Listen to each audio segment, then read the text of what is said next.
low quality fans of a high quality Bruins team. Welcome back. Or maybe you are a low quality fan of a different team. Doesn't matter. This video is for everyone. This is 2 hours of myself, high quality commissioner, and Andrew from the Short Shift Pod just rattling off our fantasy predictions. It's categorizing different players in fun, different categories. I think it's a lot of fun. It's a very podcast styled video, so I hope you enjoy it. And without further ado, let's get right into it. All right, lads, thank you for joining me. We've got Jambi, who is the illustrious commissioner of the Low Qual Fantasy League. And then we have Andrew, who is just really bad at fantasy, but he wanted to join us anyway and give his opinions. What's going on, boys? Jambi, we'll start with you. What's going on? Not much, man. Thank you for inviting me on. I'm looking forward to chatting fantasy. You know, I've been playing for a few years here, but I've never really dove as deep as I have in the last couple of weeks since the invite. So I'm excited. Thanks for having me. We actually have an issue, Jambi, because the people in our league will probably watch this. Tell me about it. So they're gonna snipe any pick that we're excited about. We're just screwed. I'm gonna be a lot more couched about the players I'm positive about than the players I'm negative about. There you go. Put it that way. Andrew, what about you? How you doing? First of all, rude. I mean, accurate though. Second of all, I'm at the absolute opposite end of the spectrum for Jambi, which is why Ian probably invited me on here, is because while Jambi is very experienced in fantasy and Ian is very experienced in fantasy, I am experiencing my first ever fantasy league. So it's... Why don't you tell us about that? Well, it's an 18-team league. This is so unbelievably screwed. Do you know how bad it looks third round of an 18-team NHL draft? It's brutal. So, quick math. What is 18 times 23?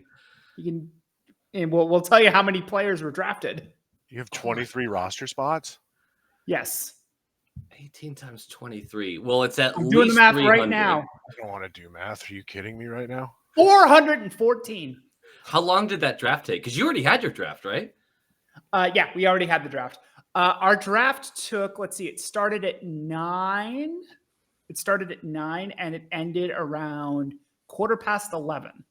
So that's actually not as bad as I thought. Well, it was 90-second. It was 90-second picks, and a lot of people didn't use the time. That makes sense. To give you an idea of how vast this draft was, towards the end, one of our guys had to duck out and just did auto draft for the rest of his picks, and he still had a goalie spot open, and the pick was a man named Jeff Glass. Do you know who Jeff Glass is? I have no idea. He has not been in the league for 6 years. Why do they still have his record? Wow. Because ESPN is funny. It's hilarious. Yeah. Two goalie starts in this league? I believe so, yes. Mm-hmm. Okay. All right. What is it a points league? Is it a categories league? It's a points league. Okay.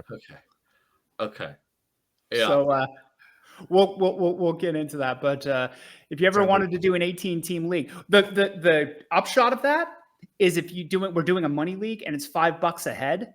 So we ended up with like $90 as prize money. Okay, cool. Yeah. We do $25 per. Right. Yeah, I was about to get into it. The low qual league, we've been running it for this is our 3rd year now. And the prize is a jersey. So nice. not everybody chips in, but enough people to afford a jersey without the winner having to take out of his own pocket. Mm-hmm. And so the last couple of years it went we had a Pasternak away jersey, and then I can't remember what Justin Santa, if you're in the comment section, please let us know what jersey you got for us. But it's also a points league, head-to-head matchups. The first year we ran it, I goofed and made the goalies completely overpowered. It was a goalies league, really. You could stream guys like, Samuel Urson before anybody knew who he was, and get like 12 points that night just because saves were worth.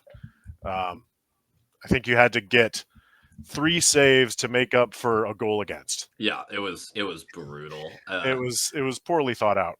That first year was brutal too, because the guy who won it for that Pasternak jersey named his team Pasternak XL.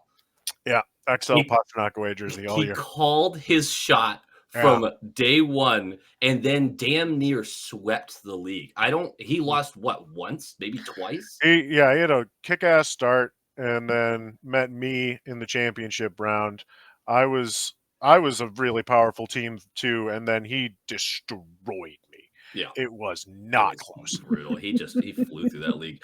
Also, people should know, I have never won the league.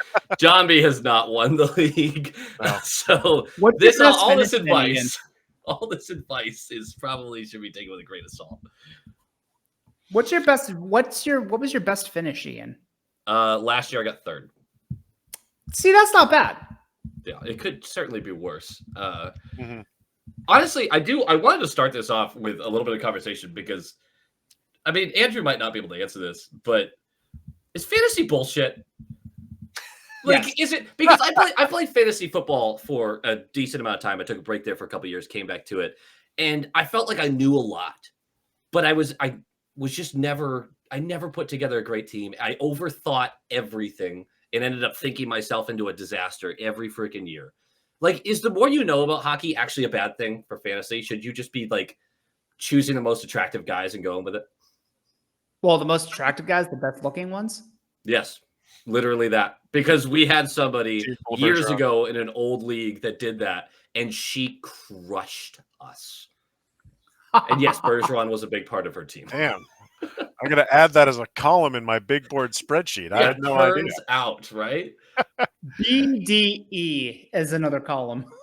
Is there like a bell curve here? Is there a point where like you're too smart for it, and then you just end up? I see where you're coming from. Like, there's definitely a lot of useless knowledge when it comes to hockey and fantasy hockey. There's tons of guys in actual hockey who have like invaluable members of their team. I'm thinking of a guy like Chandler Stevenson on the Vegas Golden Knights every year except for the last 2, where he was just like a key cog in that machine, but didn't put up an awful lot of points. Like, you could say that a lot about all the original Misfits. And then there's so many data points that you can just drown yourself in them, and you can try and build a team around like expected goals or something like that and still fall flat on your face because of how many other aspects there are to the game, and just the value of the hot hand. Like, that's streakiness is definitely a thing, and if you can ride that streak and have a good feel for that, that's as useful as actual hockey knowledge. But I would say that there's like the basics, your shooting percentage, how players are utilized, how they're on the power play, who their line mates are. Those are really, really important things to fantasy hockey. And if you can track that, then you're in a pretty good spot. I'll also and honestly, the shooting percentage, man. That's a big one. Shooting percentages going 18%. Yeah, stay away from that guy. I'll also add to that one part of maybe that you can be too smart is you can have all of these data points and you can try to get the next breakout star. You know what I mean? Being like, oh, this guy had went on a PDO bender for like 25 games, and you can try to latch on to the new guy. But from the opposite end of the spectrum, you could be like, this guy went on a PDO bender for like a Michael Carsoni, for example, for Arizona, now Utah, had 21 goals last year. on a 18.5 shooting percentage. And you could do two ways with that. You could be like, maybe this guy's just a sniper par excellence and I'll jump on that. Or you can really just like be like, you could just stay away from that and that could bite you in the ass. And like, maybe what if he does it again? So like you can kind of twist yourself into a pretzel a little bit with all of these data points where you can screw yourself, but you can also like, find diamonds in the rough. Those diamonds in the rough end up in the AHL all year. So like that really intelligent to you 18th round pick, like doesn't even do anything for you. So you did say all I'm getting a from couple this weeks ago, Ian, it was like, oh yeah, I think you would. What? Well, all I'm getting from this is we don't actually know anything. We all think we've got a great idea, and then we just think ourselves to death, and then it just turns into a complete shit show. Yeah, I've been. That's basically really... what I'm getting at. Like you could build a seriously like great team off of like analytical darlings, but like sometimes points and assists. Sometimes you just have to go. That's what gets like, contracts, and that's what gets fantasy relevance, man. Like there's sure. it can be random like that. I've been getting into kind of a rabbit hole with power plays recently, where I've been looking at the handedness of every player on the power play. And I'm finding like there's some concerns that I have with a couple of teams that are really highly touted that have all lefties on their power play. Like all of their best players, their most dynamic offensive threats are left-handed. I'm looking at Tampa Bay now that they don't have Stamkos there as the right shot. And conversely, Stamkos moved over to Nashville. Nashville's got almost all right shots on that power play. Forsberg, Marchessault, Stamkos, they're all righties. Yossi as well. So, like, there's gonna be somebody who you don't expect on that power play, and that's kind of the wrinkle that you look for on the waiver wire, right? Like, who is the most competent left-handed shot who could play the rover position or play the half wall on the right, who could also be a shot threat that other defenses would respect, but open the ice for the actual dynamic threats who all shoot the same way. So Thomas Novak's going for 40 goals and 24 of them are going to be on the power play, is what you're saying? Is that what you're saying? Left-handed Tommy Novechkin, baby. I really like that guy. Tommy Novak's very underrated. Could be a late round sleeper. Yep. Yeah, he is underrated for sure. And then I got to ask this just because easy question before we actually get into the categories. McDavid's number one. Like, McDavid has to be number one. Yes. Is there an argument for actually taking a goaltender first if you're in a big league, like a 16 or 18 team league? Not to me. I mean, the difference between your top 3 or 4, or I would probably cut it at somewhere, Kucherov or Rantanen. That's probably the cutoff. Everybody else is a little uncomfortable.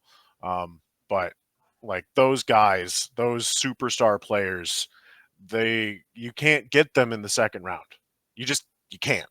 And if you're in that position, you have to take McDavid or McKinnon, Draisaitl, Matthews. You can I think the argument starts at number 3, probably. Mm-hmm. But even then, it's Matthews in most formats. Like it's a pretty chalk 1, 2, 3 this year. Unless McCarr's healthy. And I had McKinnon as my first pick, and I was number two in a Serpentine draft. So I picked McKinnon, which I think was kind of an obvious pick. But absolutely, we had a run on goalies starting where you were talking about on round the 3rd or 4th round. So I ended up with Ukko-Pekka Luukkonen as my first goalie pick. You could do worse for starts. Like, that's a lot of starts. That is a lot of starts. Like, who's his backup? His backup's James Reimer, so he's Reimer. probably getting a lot of starts. Yeah, depending on But Devin it's Levi's Buffalo. situation. Yeah. Yeah. I don't know. Buffalo's kind of, once again, I'm going to say it, they're a sleeper this year. They've been sleeping for 12 years, dude. The last 3 years, I just can't quit Buffalo, man. I just can't quit them. They do have a new coach. That's their old coach, but a new coach. We love new coach. That's the old coach. We really do. Mm-hmm. So we're going to go through, how many categories do I have here? A lot. We're going to go 16 categories, types of players or teams that just break down what the fantasy landscape looks like to us. I am not going to go in the order I sent these to you, so I hope that's not going to be a problem for anyone. No, that's good. I really hope you just didn't number them and just be like, I'm sure he'll go in the exact order. No, I want to actually start with the youth because I feel like this is actually one of the hardest ones. Cool. The first category is the ELC hype machine, but you're in. Who's that guy that is still on an entry-level contract that you just totally believe in is worthwhile, and not just as like a sleeper pick, but a real pick? Andrew, we'll start with you. Pavel Michikov. Love that guy. Okay, make your case. 28 points last year on a absolutely dog fuck Anaheim Ducks team. Can I swear on this? I can swear. On this. All right. Will I demonetize you? No, we're fine. I swear enough in my channel. But I feel like the Ducks they're going to still be bad, and Mishikov's going to get a lot more minutes, I believe, in his second year, and I think he's just going to take off. He is, and I think by the end of the year, Fowler gets traded and he gets top billing. I think somebody like Pavel Michikov is a wonderful pick for somebody in like your middle to later rounds. Mm-hmm. And somebody who not a lot of people are going to think of because, frankly, East Coast bias is a real thing with this.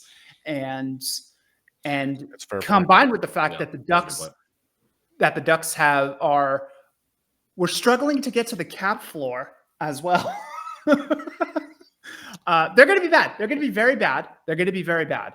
But I think Michikov is going to hike up the points for your fantasy team. And it's going to be somebody that not a lot of people are thinking of. He went on mine. He lasted until the 17th round. Which was player 200 something whatever. Yeah. He had 28 points in 63 games played, averaging, if I'm reading this right, less than 10 minutes a game. He had more, I believe. I'm on Puckpedia, so I'm a little surprised by that number, though. I thought it would be higher than that. Weird. No. There it is. 15 minutes a game. That makes way more sense. But still, yeah, I'm big Michikov fan. I got really pumped up on him last year. What about you, Jambi? Mm-hmm. Yeah, honestly, Michikov is not a guy I had really on my radar at all. I had him. I mean, I'm just fading Anaheim, but I'm sure we'll get there. To me, there's only one answer to this question, and it's Connor Bedard. He is going to be. This may be the last year, maybe one more year after this, where he's not a consensus top 10, maybe even top 5 pick. The kid is the truth. And they finally have some players around him that are worth a damn. You know, Philip Kurashev and Jason Dickinson, you know, no offense to them. Katie, bar the door. But we've got now Andreas Anthony. He was there last year, but he's got that speed element to his game. Bertuzzi on that line to take away a little bit of the physical focus on Bedard and have somebody who can stick up for him all the time.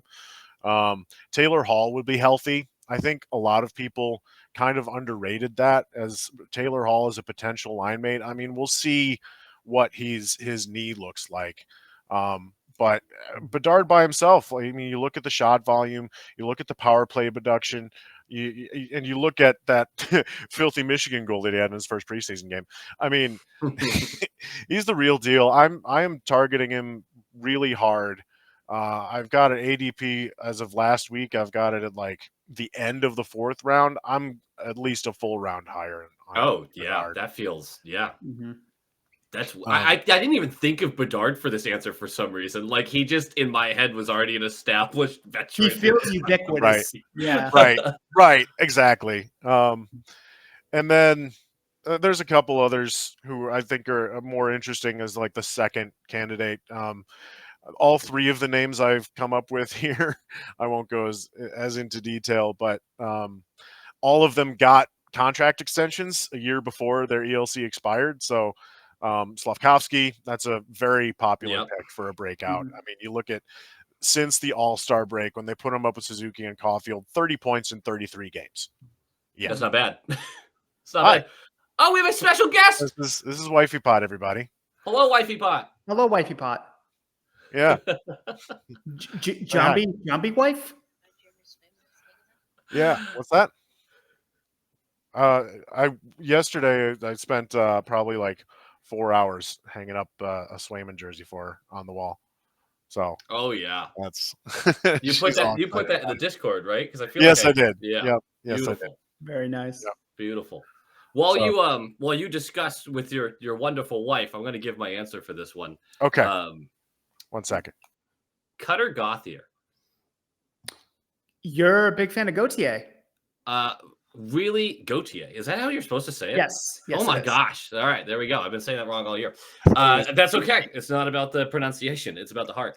65 points in 41 games played at BC last year.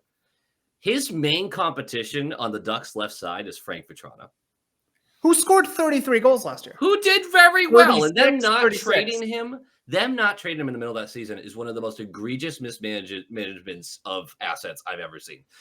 That being said, his main competition on the left side is Frank Vetrano. This is a rookie that could pop the fuck off this year. I'm not taking him in the 3rd round or anything, but I really like his odds to have a really strong season on a team that's going to be focused on entertainment. Let's be honest. Like you said, Ducks aren't going to be great, but they're going to want to put some pucks in the net, and they have the personnel to do it. I know Carlson might be moving over to that left side, but they like him at center, and they push him all over the place. I don't know. I like the cut of his jib. Troy Terry, Trevor Zegras, Cutter Gautier, like Leo Carlson. Pavel Mason Michnikov. There's some Mason really good young McTavish? pieces there. Yeah, there's some really good Hold pieces. up. Like we're saying that the Ducks are going to be really bad, but they're going to be really fun. They're going to be so fun to watch if they play some games at 7 p.m., not fucking 10. Did you have another guy for us, Jambi? Yeah, Brock Faber. I didn't even. Yeah. I love Faber. Yeah, because he just signed his 8-year deal. That's probably why you didn't. Yeah, that's no. right. The 3rd one on my list was Gunther, and he just signed like 3 days ago. Yeah. So everyone's getting these contracts. Who Yeah. That doesn't dude, sign? okay. That dude had a 32 goal pro rate last year, and he played about 2/5 of the season in the AHL. The guy is legit. Yeah. Dylan, Yeah. I have always been a huge fan of Gunther. His rookie year, he had 15 points in 33 games, and he should have never even sniffed OHL ice that year. They should have kept him up. But instead of bringing him down after the 9 games, they kept him up there, scratched him a bunch, play him sparingly, and then sent him down, burning a year off his ELC. yeah, Arizona and mismanagement seem to go hand in hand, eh? Peanut butter and jelly. Yeah, I've got notes for Gunther. 0.8 points per game, roughly, playing for the Yotes. If he has a line assignment with Logan Cooley, wheels up. Like both of those players could have phenomenal. Cooley can freaking skate, man. Yeah, That's another one. Logan Cooley, he's still on his ELC. That team's not going to be fun to play against because they have a ton of guys that can skate. Like, you're going to be chasing around these guys all night. I don't think they're going to be great, but they're not going to be dog shit. They have a real number 1 defenseman now in Sergachev. Yeah, if his legs hold up. Yeah, sure. That's one of the most would know nothing interesting about conversations about the whole fantasy landscape this year is when we're talking about power play defensemen, Sergachev versus Dursey. I take Jersey all day. You can Jersey's make nice. an argument for both of them. You can, but I'm not taking Sergachev off that last year's injury. Like, I'll let somebody else find out. Mm-hmm. Sure. I'm going to go first in this next category, which is the ELC hype machine. But I don't know. I'll wait and see. Brant Clark. Look, I believe in him. I believe in him all day. I think he's going to be very, very good. That being said, that Kings team, I'm shorting in every way I can. I don't like how they've changed this offseason. I think they have less offense. I think their defense got a lot weaker without Roy. I know he's behind Doughty on the right side, so his minutes aren't immediately jumping up to first pair minutes.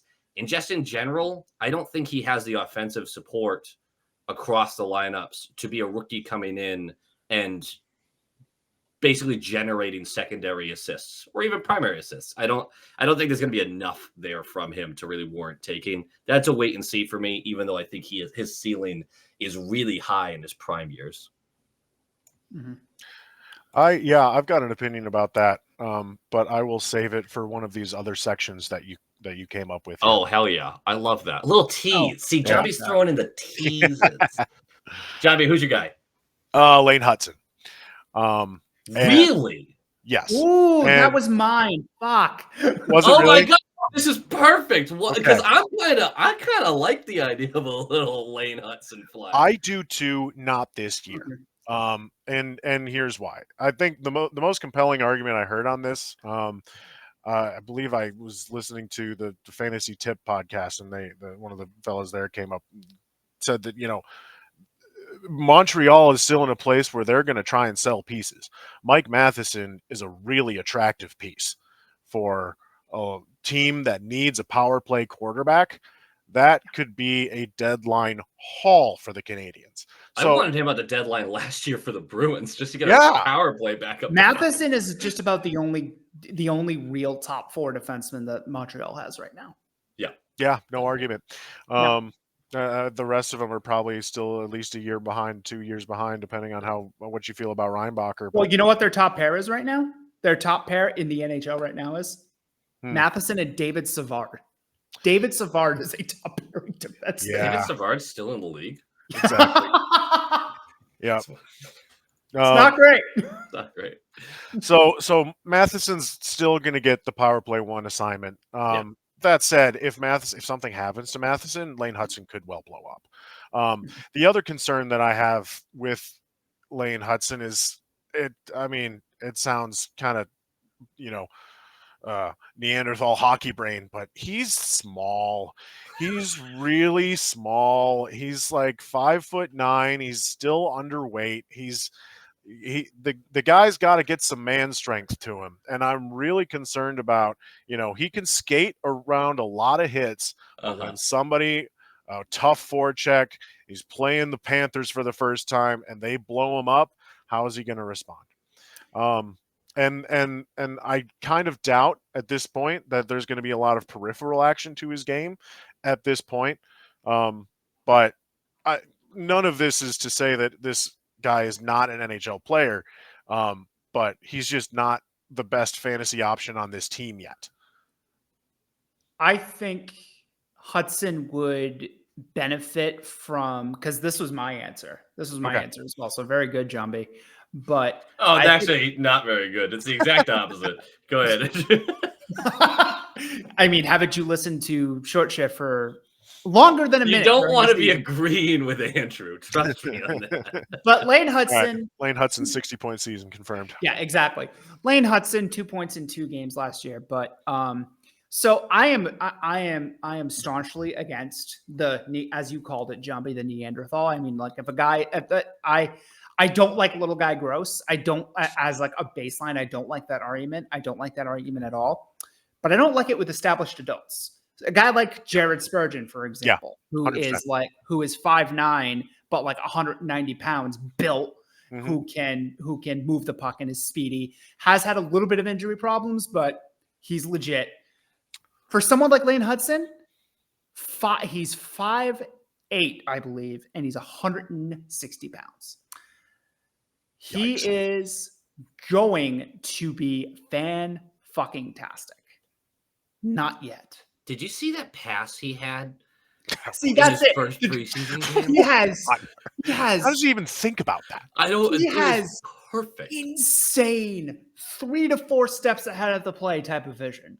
dude. He's playing 4D chess out there. That was unbelievable. He has Moonshot. insane vision. Yeah.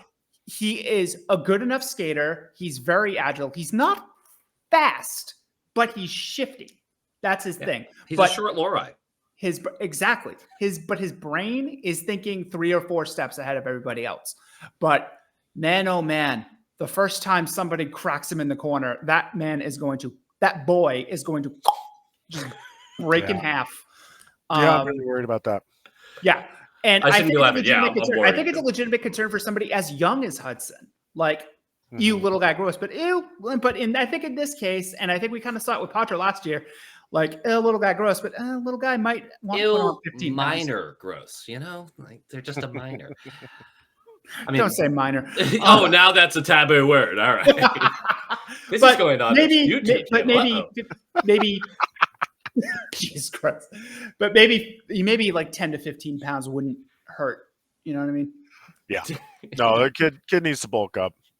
Needs to be able to support his not a big frame, but he needs to be able to like get under dudes and not buckle.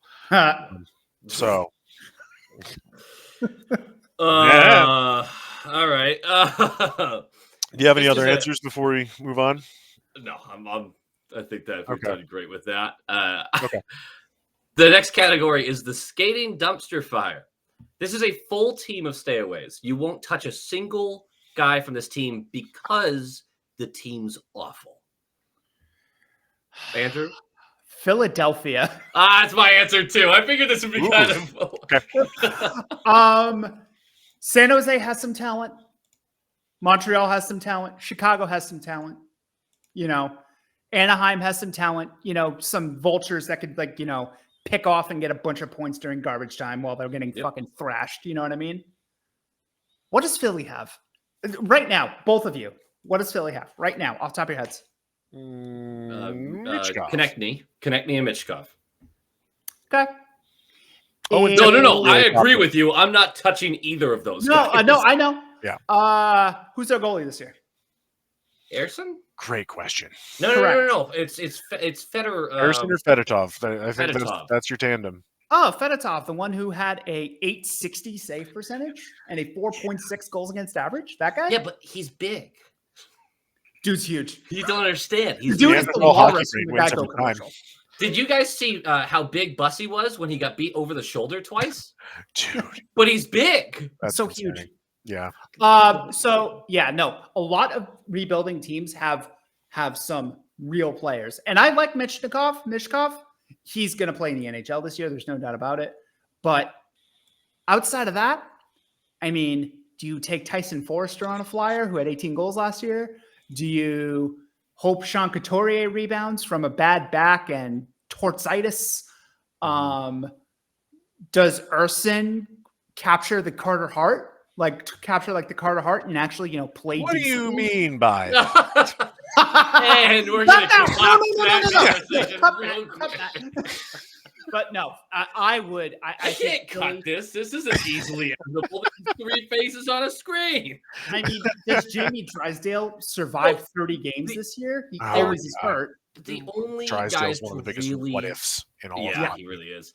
The only guy really to take on this team is Konechny because he's a point per game player. But it's impossible to do on your own. And I don't see enough of these guys getting better for that to be a consistent thing for him. I'd stay away from the team. There's no way to stack on this team. There's just no benefit from who's their coach? It's still Tortorella. Yeah, it's Torts, right? Yeah. Really known for the high flying offenses on his teams. Yeah. There's defense. You're right. It's Jambi, what's your answer for this else? Oh, it's Columbus, man. Okay, I wanted to kind of stay away from them because I know they fit a different category for me, but go for it. Talk about it. It makes me so sad. First of all, what can you say about the Gaudreau incident that hasn't already been said? If you are on the fence about driving because you think you may have had one too many, please call somebody. If you're in a bad mood, you're feeling really aggressive, pull over on the side of the road. Don't do aggressive maneuvers around other cars illegally because you think that it'll get you there faster. It won't. Anyway, the Columbus Blue Jackets, there's maybe Patrick Laine was the only other offensive weapon who you could truly say was an offensive weapon that was proven in the NHL. And even then, there's so many concerns about injury, and that in and of itself is kind of a sad story. One of the best power play guys, one of the best offensive defensemen, Zach Werenski, go blue. But who's on that power play? You know, you Fantilli, also go blue. I don't know about his future as a 1C in this league. I definitely see him more developing as a winger, and I think he could be a really damn good one, but they're still in that tweener period where he's not where he's going to be. You got a guy like Kirill Marchenko, but I'm just staying away from this team. There's a couple interesting goalie options if you get way far down there. What the heck? I can't remember the guy's name. Give me Merzlikins.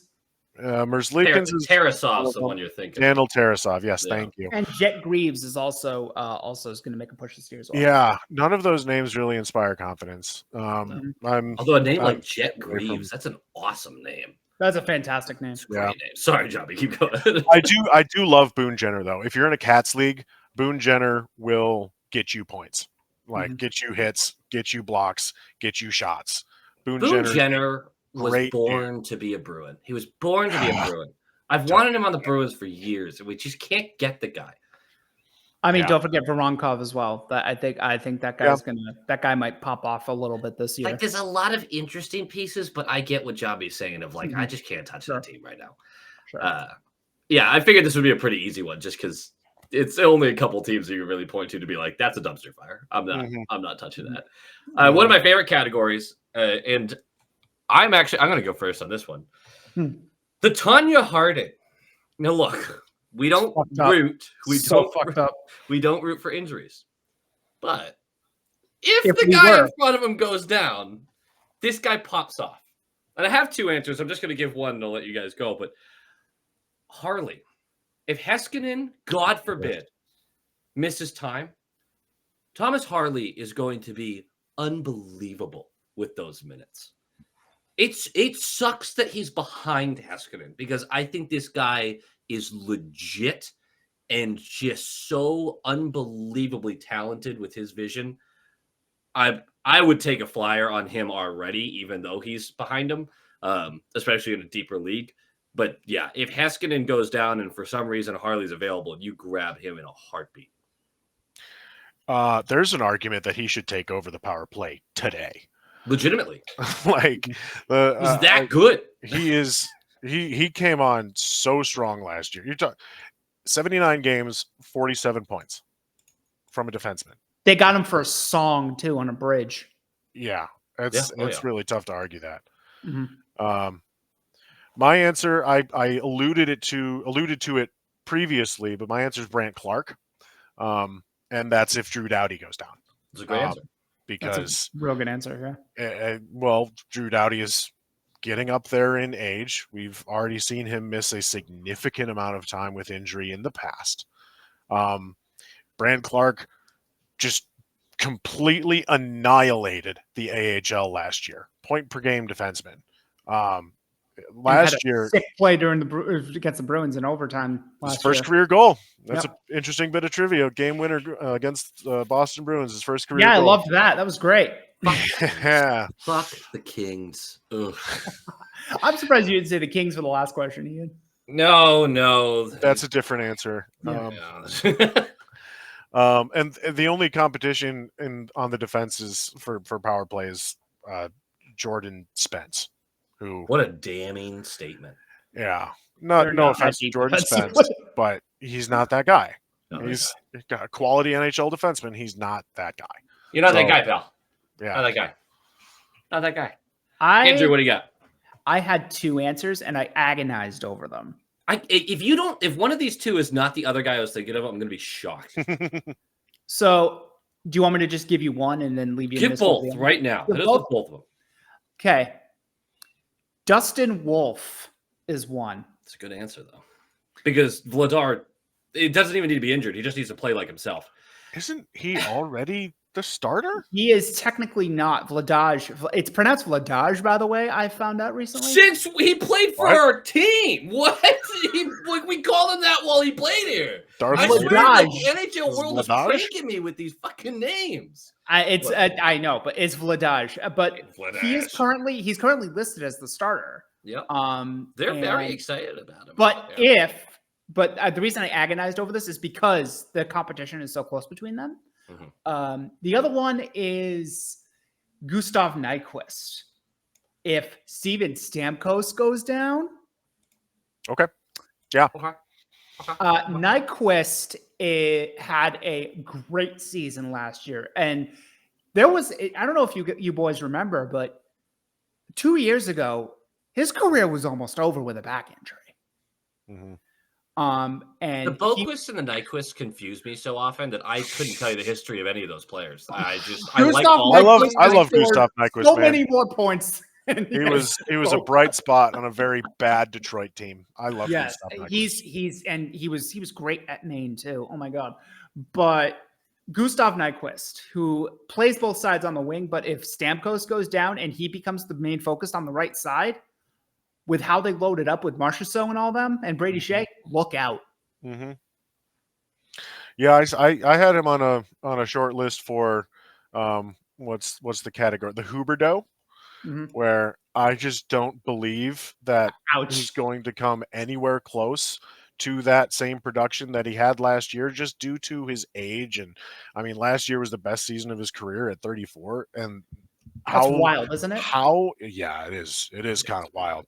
And how Nashville loaded up in front of him. So, but you're absolutely right, Andrew. Like if one of those guys, hell, if both of those guys, neither of them have been like 82 game players for the last few years. So there's definitely a window for Gustav Nyquist to be fantasy relevant again. 75 points in 81 games last year. Yeah. Crazy. Yeah. But it wasn't without precedent, because he's always been an awesome playmaker who's always been kind of on the lower lines in his career, lower middle six of his career. But if someone like Stamkos goes down and he becomes the top focus on that power play unit, he could be deadly. Yeah, could be good. You also have competition right there, as we mentioned previously, and with Tommy Novak and Luke Evangelista, both those guys. I always forget about that. That was another ELC that I had but decided against it. He must be on the last year of his Evangelista. Must be on his last year of. He's on the last year of his ELC. Yeah, okay. This year, correct. Feels like he's been in the league for like 4 or 5 years now. He's really good. Yeah, I like him a lot. My second answer to this was actually Kurashev, because although right now he's projected to play more center behind Bedard, he played a lot of wing last year as well. And if either Bertuzzi or Hall go down, he doesn't have a problem playing on the right side, even though he's a left shot. Obviously, Hall, there's some concern there already. And they might just go, let's get our most talented guys up front. Let's keep insulating Bedard as much as we can with more talent. It's the Bedard show right now. We know that. So honestly, if either winger that's projected to play with Bedard now goes down, Dickinson does a fine job at 2C. He's not like an explosive guy, but he does a good enough job that they might take Kurashev and move him over to the wing, and Bedard and Kurashev would do some damage. I hate Kurashev's game, but he produces. Yeah, I don't think he's. We're talking about fantasy here, so. Yeah, I don't think he's a winning hockey player. He's a scoring hockey player, though. Real quick before we move on, I want to talk about Marco Rossi. Yes, let's talk about the Wild. Yeah, honestly, like there's a lot of really good options. Fantasy. You are so high on the Wild. I love the Wild. I love them so much. Their foundation is weak in that if somebody goes down, then the rest of the team looks like crap. But if everybody's healthy, yeah. But if one of your centers goes down, either Eriksson Ek or Ryan Hartman, then you're looking at Marco Rossi being in the top 6. And he might be there already if he can take Marcus Johansson out of the picture for top 6 minutes. He might already be there. And which I think he is. Guaranteed to either have Matt Boldy or Kaprizov on his left side. Yep. I'll take that. I'll take that all day. I love Matt Boldy. I'm a huge Matt Boldy truther, man. Yeah. Also, I think Hartman's better on the wing than center, so I think he might already be there. Hartman's one of the most frustrating guys in fantasy. You want a guy that you're like, holy shit, I just picked him off waivers. He's had 12 goals in his last 16 games, and then he shits the bed for 6 weeks. Sorry, that's a little personal there, but please continue your point. No, I mean, I agree. There's people who are sleeping on Minnesota. And Rossi already sees a decent amount of power play time. He had 2 minutes last year per game. So he's only what did he have? 21 better. goals or 19 goals?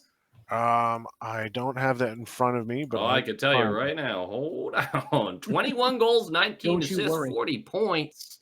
He played all 82. I didn't realize that. Yep. Also, I mean, this is a kid that recovered from cancer too, so respect. Oh my God, that's just incredible in itself. Kaprizov, Boldy, Eriksson Ek, Zuccarello, Foligno, Hartman, Trenin, Johansson, Olgren, who's going to be just coming in the league now. Rossi. Oh, I fucking love Yakov Trenin. That is the Russian Fred Frederick at his peak. That's a ton of skating ability, of offensive IQ. Their forwards are, and a bunch of like defensive IQ in there too. Their forwards have it. I don't love their defense, but Brock Faber changes. Yeah, Brock Faber changes the outlook of that entire defensive squad, especially when he's playing 30 minutes a night. There was a 2-week stretch last year where Brock Faber averaged 32 minutes a night. Yeah, if Gustafsson could learn how to make a save again, that team is so good, and people are going to act surprised, and I'm just going to be really upset at them because wait a minute, Marc-Andre Fleury gets the old man strength. That'd be nice too. Actually, I'd love a Fleury campaign here. That'd be fun. Yeah, we'll see if Wallstedt gets some games this year too. Oh yeah, 100%. The best goalie prospect in hockey. He's got to start. He has been for 3 years running. At some point, to quote the Always Sunny, stop cultivating and start harvesting. He's turning into, you know how Eeli Tolvanen was like the best prospect in hockey for like 6 years straight?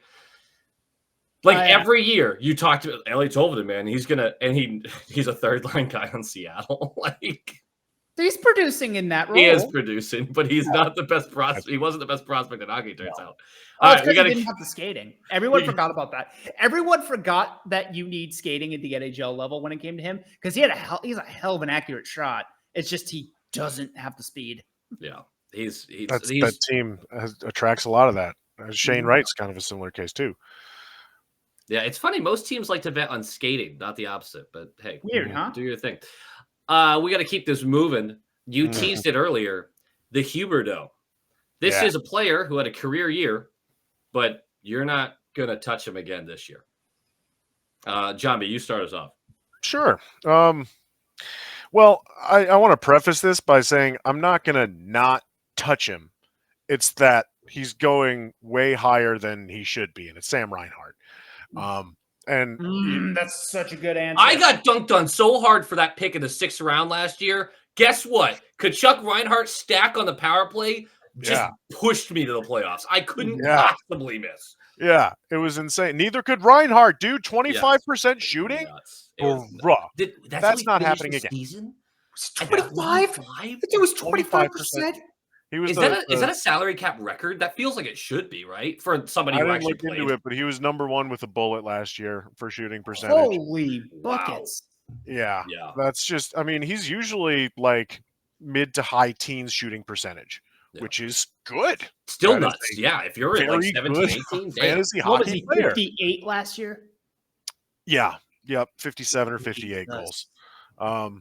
So that's on just over like 220 shots or something like that. That doesn't happen. So it's not that I'm not going to touch him, but he's going in the 2nd round, and I don't like that value at all. I would probably wait until at least like 10 to 12 picks later before I touch Reinhardt. And at that point, he's probably gone. Another one, I can go on about another one if you'll let me, which is Mackenzie Weegar.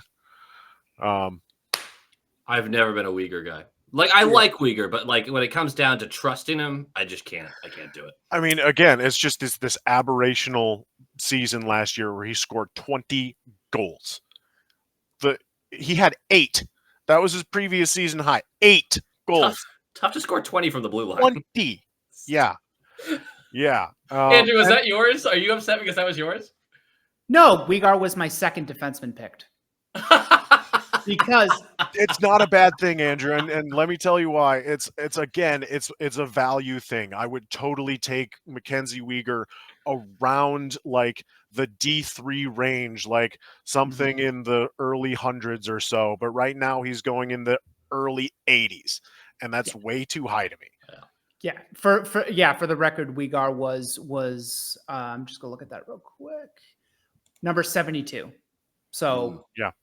I picked it too high by your standards, but I've always been a Weegar guy. So he gets insane peripherals, dude. Like if you're in a bangers league or if you're in a categories league, he's totally worth it. If you're in a points league, goals get points. He's not going to get that many goals again. But what if he does? Have you thought of it? Let's look at Calgary's selling. Pretty good point. What if he does? Who's your guy, Andrew? So I have a rule that I don't pick, and I have a rule that I don't pick any of my team. Oh, same. Can't do it. Yep. And mine is actually coming from my team, and I hate it. Charlie Coyle. I think that if you had picked Charlie Coyle last year in fantasy, you would have reaped the benefits. Yeah. Great season last year. Second half was awesome. 60-point center. That's a 60-point center. It ain't this year. Elias Lindholm's taking a lot of his minutes and a lot of his heavy lifting. That might open him up a little bit, but he's not going to get nearly the power play time that he did last year. And that is the peak head touching the glass ceiling of his abilities. I think you're going to get closer to 45, 50 points, which but not really somebody that you take in fantasy very often, unless you go deep into the later rounds. But if you're expecting anything more from him, you're going to be disappointed. And I love Charlie Coyle, but we're talking fantasy, which is purely stats driven. Yeah. I'd say definitely Charlie Coyle. There's not a lot of peripherals to his game either. No, look, those are both. You guys had great answers. You had wrong answers. The correct answer is Matthew Barzal. 80 points in 80 games last year. Tell me about it. All right.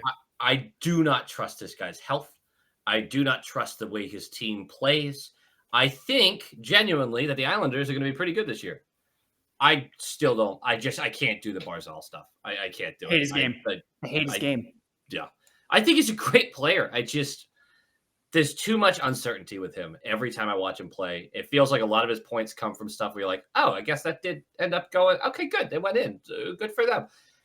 Too much luck based. I don't like it. I'm not touching it. Can you look up secondary assists on that on yours? On Puckpedia? I'd be interested to see how many Barzal's assists are secondary. I bet quite a few, even with Horvat over there. But right. They moved him to wing. They moved him to wing because he was so bad at center. I do not like Matthew Barzal. I can't believe he's still only 27. Like, I forget that him and DeBrusque are the same age because they're from the same draft. Most people in Boston don't forget that. Yeah, I was going to say, I like to forget that. I actively enjoy forgetting that. It's something that gets me off sexually. Sexually, this is my channel. I can say whatever I want. We should move on. But I can't find the secondary. Anything else to say about Matthew Barzal? I hate his game, and I completely agree with you. I'm glad the Bruins didn't choose him. There, I said it. I would have. I mean, you might be. I know. Shut up, Jambi. I know yours is probably sour grapes, but I kind of agree. I do agree with you. I firmly believe, and I'm not. This isn't 2015. I'm so sick of litigating and relitigating that. If he was here in Boston, he'd be ripped to shreds with his game. Ripped to shreds. There's a real conversation for that. Yeah. Yeah. Mm-hmm. Yeah. Yeah, I disagree, but I only disagree because like he's the only player like that on the Islanders. So it's kind of complimentary piece where, you know, you've got your Brock Nelsons and your Anders Lees, you know, like big hulking dudes who are more or less power forwards, and then you've got Matt Barzal. Is not the only. I mean, JG Pajot is like that too, but he's getting up there. I just feel like that the Islanders have never put somebody on his line that really complements his game. And if he were to go anywhere else, you might find a dynamic winger play opposite him. You might find a play driving center in the middle of him where he could explode for like, you know, 90, 95 points. But do you think he New York is survives not at that center team. here at Boston if he was ever picked? They would want to force the issue. I don't know if it would stick. Mm-hmm. Okay. Hate his game. Hate him. Yeah, All Bruins probably would too. Bruins fans generally. This is another one of my favorite categories, the Tony DeAngelo. Peace out, motherfucker. He's gone. SHL? What a perfect No, day to KHL. have this conversation. He went to Russia. He went to Russia. St. Petersburg. The Tony DeAngelo category, he's not a winning hockey player, but this is fantasy. We don't care about that. We just want points. Who is your guy that he's not part of a winning hockey team, but the guy puts up points? Andrew, we'll start with you. If Tony DeAngelo was still in the league, it would still be Tony DeAngelo, by the way. It would still be name Tony DeAngelo. Yeah. Cole Caulfield. Wow, actually. Ooh. Not on a winning team. They're going to be skull fucked again because their defense and their goaltending is still very young. But Caulfield's going to pot 40 this year. He is dynamic. He is fast. He is a pure scorer. And Caulfield, Suzuki, and I hate to admit this makes me want to just scream bloody murder. Caulfield, Suzuki, and Slavkovsky, legit line. Absolutely. Okay, so they could be part of a winning hockey team. But they ain't win this year. Okay, all right, that's fair. That's fair. I had a different vision for this, but that's totally fine. Caulfield, Jambi, what do you got? Sub 10% shooting percentage on like 3.5 shots per game. That is due for some positive regression for sure. Yeah.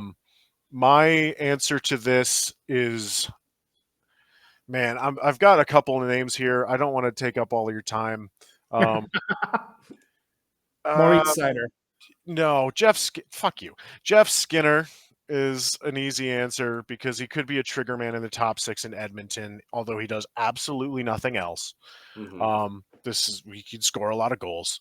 Jacob Trouba is a category beast. Hits, blocks, penalty minutes. If you're in a bangers league, this dude is like a top 8 round pick, probably. He's not totally devoid of offense either, but if you're asking me, do I want him to be the captain of my hockey team? No, I do not. I went through those guys quickly because I wanted to bring up a guy who I've had a couple times on this list. I just haven't mentioned yet is Oliver Ekman-Larsson for the Toronto Maple Leafs. That's a Stanley Cup winner. Dude, I'm saying he is a Stanley Cup sandbagger is what he is. That incredible play by Matthew Tkachuk to take that puck off of the goal line. And what is OEL doing? He's sitting there playing with his dick 10 feet behind the play. Empty net goal. Come on, dude. Anyway, I don't want that guy on my hockey team. But number one, if something happens to Morgan Rielly, and number two, the Leafs have never been convinced about Morgan Rielly as a power play one guy anyway. It's fascinating to me. They tried to bring in Klingberg. Well, you know, I think it's a usage thing, Andrew. I think he's decent. I mean, he's a decent power play quarterback. Everything else on that team is really good for power plays. He doesn't have that heavy shot, like that Dougie Hamilton style shot that'll break your shin in half that, Mhm. the opposing forwards will shy away from. He's never been that guy.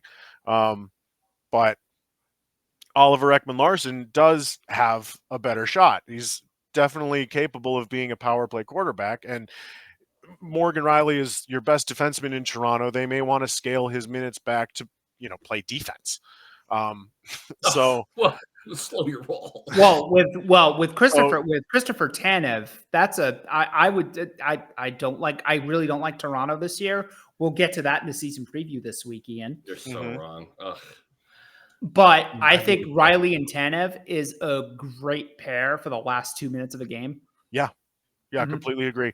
And the bottom three of that defense is really solid too. McCabe, Benoit, Liljegren are all very capable hockey players. So that's where we part company, but we'll get to that later this week. Okay. Okay. I gotta. Oh yeah, OEL.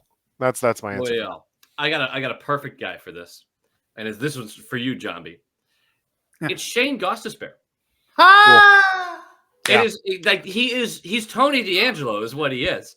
He racks up power play points.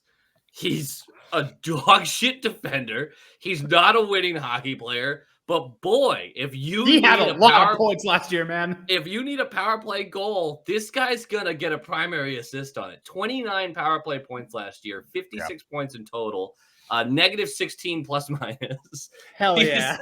He is on Carolina this year. He's behind Brent Burns for the top power play unit. Brent Burns is getting up there in age. There's some health concerns there. This is a guy who's rostered right now in 55% of leagues, according to Yahoo Fantasy. If it's getting deep, we're way late in the rounds, and you're just looking for guys with upside, that's a guy I'd grab. For sure. Yeah. Especially if your defense needs a boost. Yeah, there's so guess who has Shane Gostisbehere on his team? Good work. Good work. You took him out of desperation, not because you're smart, though. Yeah, there's a lot of candidates for that for that power play role in Carolina.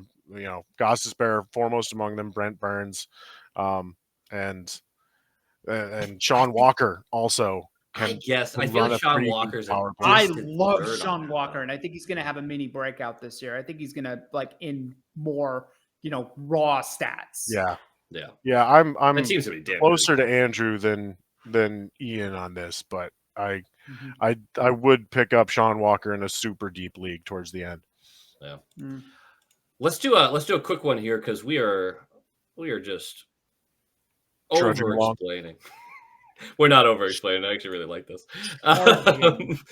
Let's see here. Let's do the anyone will do category. This is a team where you're basically taking anyone in their top 9 or their top 4 or their goaltender. You're just taking anyone you can get. I think there's a really obvious answer for this, but Andrew, we'll start with you. Easy answer. This is such an easy answer. It's Nashville. That's not even who I had. What is happening right now? They were on my list. That is such an easy answer. They were on my list. Yossi, Shea, Stamkos, Marchessault, Novak, Nyquist, and Evangelista. This team is Soros. This team is fucking stacked. I think this is number one with a bullet. The answer is Nashville. Jambi, tell him how wrong he is. Who do you got? The answer is Edmonton, you fool. There you go. You've got 2 players in the top 5, depending on how you feel about Leon Draisaitl. I feel strongly about him. You've got Bouchard and Hyman, both second-round picks. Nugent Hopkins may return to the wing in the top 6 role now that they have Adam Henrique, who is a natural 3C. And Stuart Skinner should start 55, 60 games this year on a team that's going to rack up a lot of wins. Maybe he floats around like a 905, 910. So depending on your categories, it may not be that great.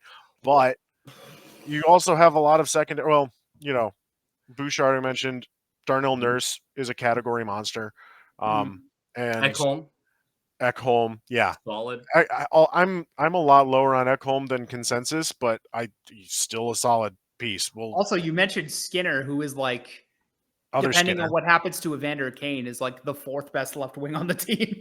Yeah, I didn't even think about Evander Kane. Yeah, you're totally right. I mean, he's not going to be in the picture even until like February. But also Victor Arvidsson, guys. Victor Arvidsson is now on that team and could be. I love Arvidsson. That guy could have a serious breakout year.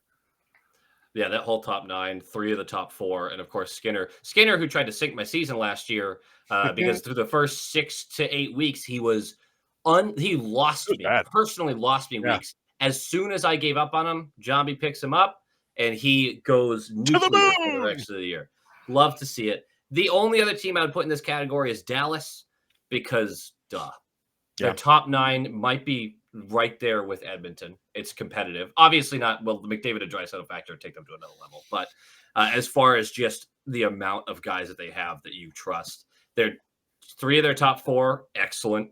I hate the Dumba deal. I don't understand it all. Just be a little careful with Dallas because Robertson's going to miss some time to start the year. That's not going to stop me from grabbing Johnston or Stankoven or even Sagan or Ben. Rupe Hintz is a monster every year. Criminally undervalued. Yeah, so Rupe Hintz. Oh yeah, he might be the most underrated player in the league for 3 years running now. It's just ridiculous. I have no idea why no one else talks about this guy. But so I'd put Dallas in there as well. But yeah, Edmonton to me is the answer to that. Nashville. Yeah, I had Dallas 2, and then Nashville tied with Florida at 3. Because Verhaeghe, Barkov, Reinhart, Kachuk, Sam Bennett, if you're in a Cats league, could be monstrous. And then Gustav Forsling. Yeah. This is one of the most, probably if you're looking at like power play storylines, the power play quarterback for the Florida Panthers is the biggest one. Who is it going to be Forsling? Are they going to use him? Or are they going to keep him more on a penalty kill role? Is it going to be Ekblad, who has shown some holes in that game, especially, trying to keep up with players that get behind him? And they picked up Adam Boquist. Is Adam Boquist the next reclamation project in Florida? Their third pair is going to be Adam Boquist and Nate Schmidt. What a weird pairing. Dude. Yeah. But I kind of like it. They're going to make it work. Mm-hmm. I like both those players. This is a good one. The category is, if nerds didn't exist, who would we bully? Fuck what the analytics say. I love/hate this guy. I'm going to start because I hate him so much. Troy Terry. I don't give a flying fuck about his spotless analytics. His darling. Jay Fresh loves him. Dom loves him. Like, everyone's just, this guy. I don't care. I don't care that he scores goals. I don't like the guy. I feel like every time I need a goal from him or need a big game from him, he doesn't pull through. He goes silent for too long of stretches. Hate having him on my team. Hated having him on my team. Not touching him again. Screw Troy Terry. Anyone? The analytics were so high on him. This is your category, both of you guys. I'm not a Jambi, analytics guy. He did confess before we started that he was like, I don't subscribe to all of these sites and pour over these data crunching numbers for this stuff. So Jambi's just gonna throw names on the chalkboard and we're gonna go with it. Oh, okay. Is that the game? All right. Do you have any name to give here? Yeah, the analytics last year said Mo Sider sucked, and he doesn't. So screw you guys. I don't know. That's a homer pick right there. What numbers you're looking at? I watched the dude 80 games out of the year, and he's really good. Do you know what Detroit would be without Moritz Seider? No, something else. Don't, because he has not missed a game in 3 years. And that blue line would be hopeless without him. He's getting reinforcements this year. Edvinsson, please stay healthy. That guy could be exactly what he needs to launch his offensive game. Because remember, he was a 50-point guy his rookie year. He hasn't matched that in the last 2 years, but that's because his deployment has been insane. Yeah. So that's my Dom answer. Lucian over at The Athletic was very loud. He's like, my model says that he didn't have a great year. But my model doesn't take into account that his year has sucked because of him going against every difficult matchup possible. He had one of the most analytically difficult seasons since analytics were tracked. Yeah. Yeah. Insane. That dude's filthy. He's a pillar of that team. No doubt. I'm so there with you. Andrew, what do you got? Analytics don't really like him, even though he scored a bunch of points. He did have kind of an uptick last year, but generally he's been very low on the totem pole because of his defensive. I don't give a shit. JT Miller. JT Miller, the superstar. Yeah.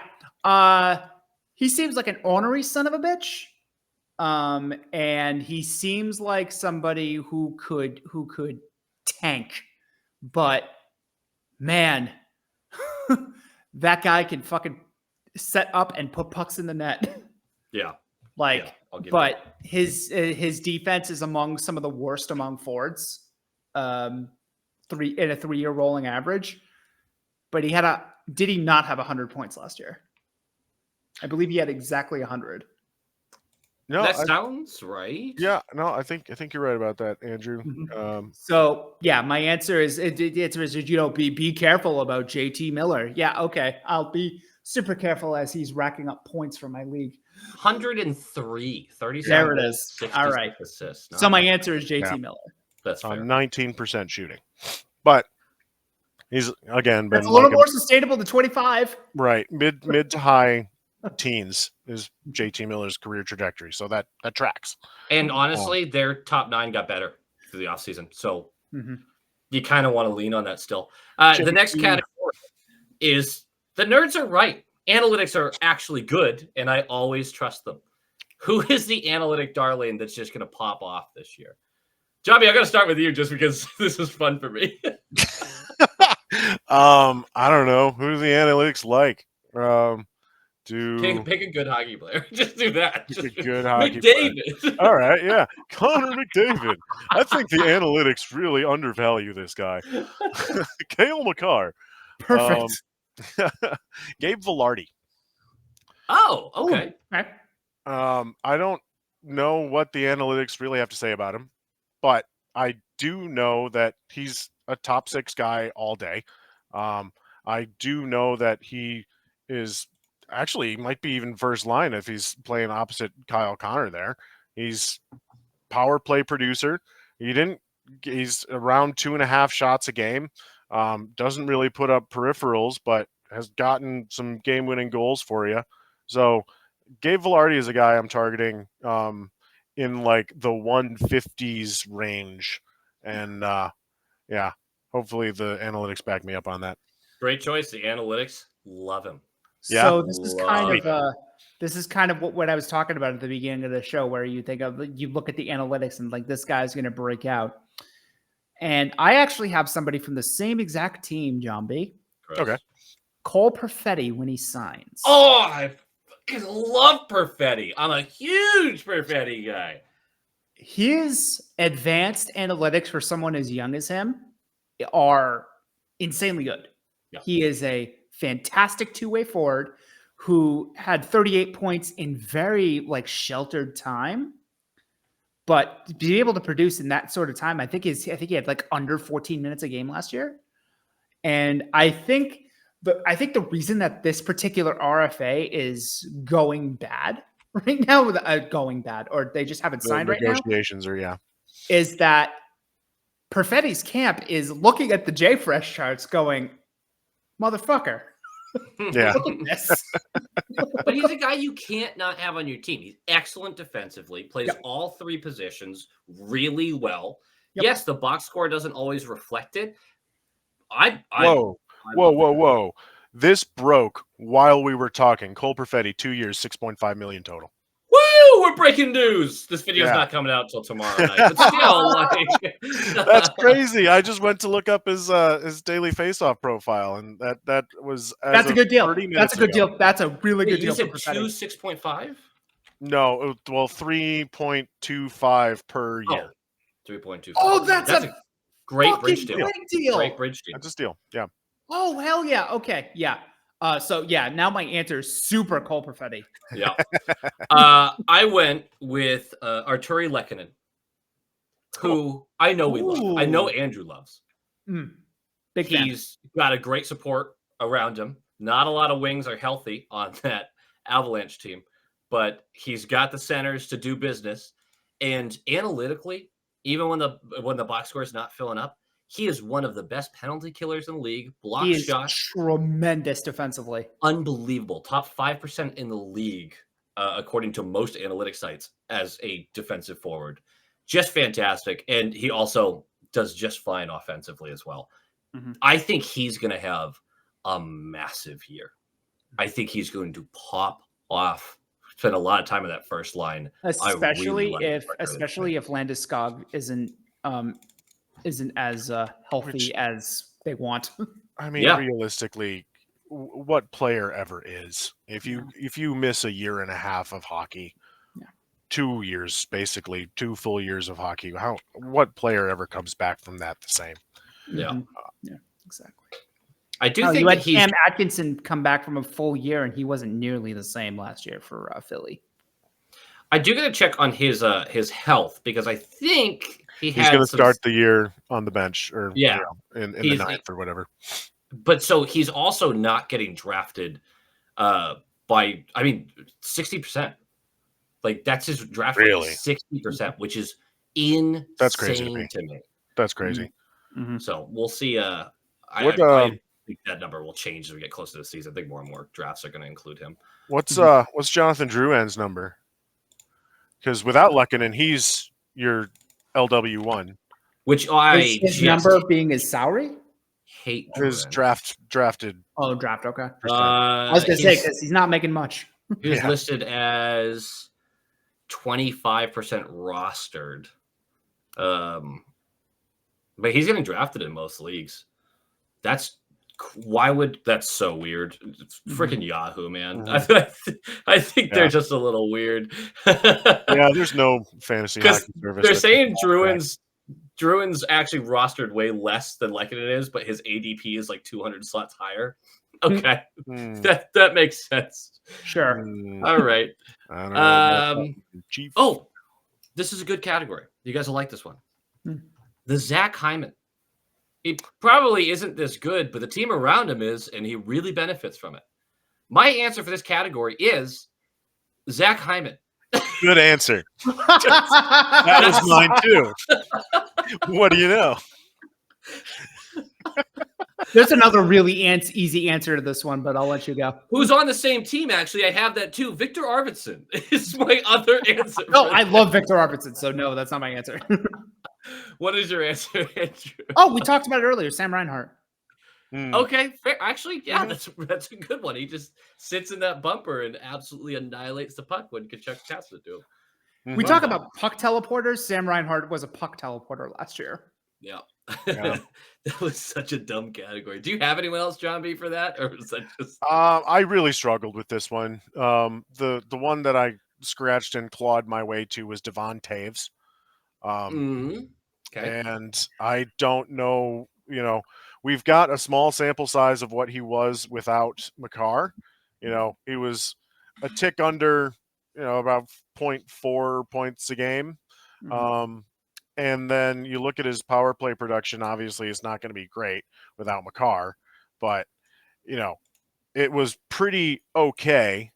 And then you notice the level of talent drop off, and his power play production, general production, has dropped off for about 3 straight years now. So I'm not into Devon Taves where he's at, and I think he's a product of his situation more so. Not that he's a bad hockey player by any stretch. I would love to. Are you kidding? Please let Detroit have him. But no, he's benefits so much by playing next to the best defenseman of our generation. Yeah, that makes a lot of sense. Second best player in the league to me. I think in his prime, when McDavid is in his early 30s, because I think that kind of times out, late 20s, early 30s. I think there's going to be a real argument for Makar just being better than him during those years. That's how good I think Makar is. That's insane, but I respect it. Like, I just cannot get over the fact that he went 4th in the first round too, because this was like Even during that draft, I was like, how is this guy not at least second? Just insane. Who went Okay. ahead of him? I forget. God, who did go ahead of him? I don't even think it was like bad players or anything. I'll look it up later. Okay. The vibes are off, and so am I. This is a team you're staying away from, not because they're bad, but because the vibes are shit, and I do not know what we're getting from this team, even the guys that I would normally trust. I'm taking Columbus and just kind of being like, obviously. My legitimate answer here is the Calgary Flames. There are players that are intriguing to me on that team. I do not want to touch them. It's been such an awful couple of years for them, and it just feels like anytime someone has something going right for them, it ends poorly. I'm not touching the Calgary Flames this year. You are sleeping on Connor Zary, by the way. Again, there's guys who intrigue me. I'm leaving them alone. Bad vibes over there. Washington. Oh, the most improved team in the league. Well, maybe Nashville takes that, but still. Washington, obviously great players. They got stat mavens specifically to get Ovechkin the puck to break the record, which for fantasy is, what you want. Ovechkin's going way back too, by the way. He is not anywhere close to a first-round pick. Yeah, no, he's not. And nor should he be. He's not there anymore. Yeah. But it's the Capitals for me, especially. So the vibes are off, and so am I. Who did they acquire this offseason? PLD. Yeah, PLD. That's it. Nope. That's it. That's yeah. I was going to start. Okay, all right. That's the end of the conversation. They acquired Pierre-Luc Dubois. So I am out on principle. You love a man who has standards. You gotta respect that. Jambi, who do you got for this? Yeah, Washington was on my list too. For the sake of a different conversation, Vancouver makes me really nervous. There's so much talent there. I know, dude. I know, but Demko, if he's not healthy and their backup Seelovs doesn't perform like he did for however many 6 games in the playoffs, whatever 13, however many that was. Third string to starting goaltender with the best chance to make a run in the playoffs in how long? Yeah, well, we've seen that go one way, but we've seen it go the other way a lot more. If Demko is actually going to miss serious time, then I am fading Vancouver hard. And this is a team last year that if you are a fan of the numbers, PDO and whatnot, they benefited so much from an unreal save percentage and unreal shooting percentages. For the record, I picked them to make the playoffs when everyone was making fun of me on the short shift. He did. Never let anybody live that down. Yeah, he deserves this moment to say it. But Jambi, to your point on that, Vancouver was actually number 2 on my list, and the Demko situation is why. Because Demko being out, and if Seelovs doesn't do what he did, your goaltending tandem is Kevin Lankinen, who they just signed yesterday. Oh, wow. And Yuri Patera, who was a out-of-favor prospect in Vegas. Dakota Joshua is going to be out for a while. He had testicular cancer surgery. God bless him. Poor guy. Jesus. Yeah. And there were a lot of – I love JT Miller. I do love JT Miller. But – didn't we just shit all over it? Never mind. Go on. No, I do love JT Miller. But for fantasy. Yeah. For fantasy.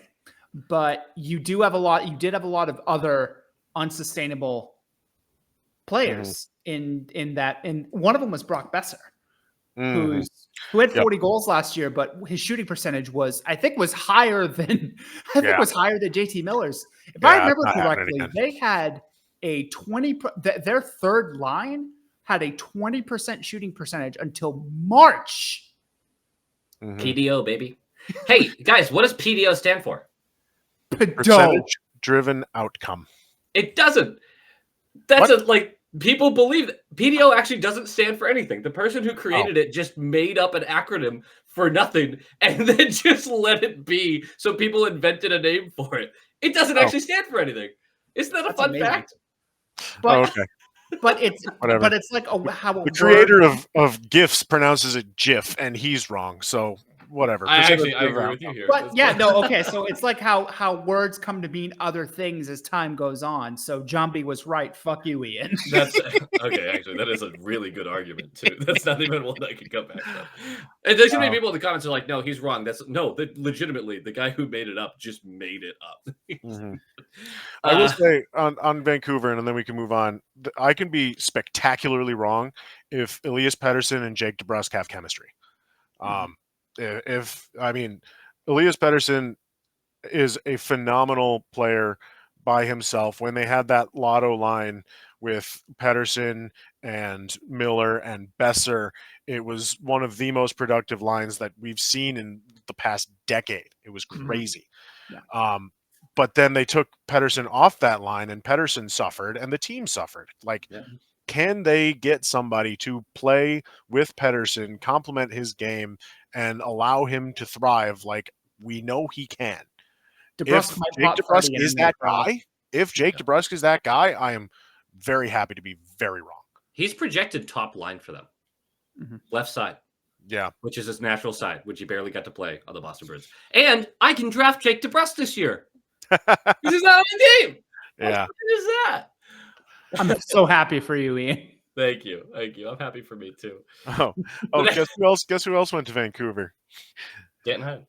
Dan Heinen. Yeah, that's an answer. Yep. Who else? Oh, Derek Forbort. Do not. Yeah. Took me a second. Yeah. That back end, I mean, Quinn Hughes and Philip Hronik are great offensively. Yep. Quinn Hughes is good defensively too, though. He's fine. He's improved. He's a bad rap. fine enough. He's improved. People talk about McCarr being like he's not good defensively. Actually, he's McCarr is excellent defensively. I don't. Whoever says that solid defensively, not watching the game. They just see the box score. They assume that defensemen can't do two things. Yeah, I mean, that's very true.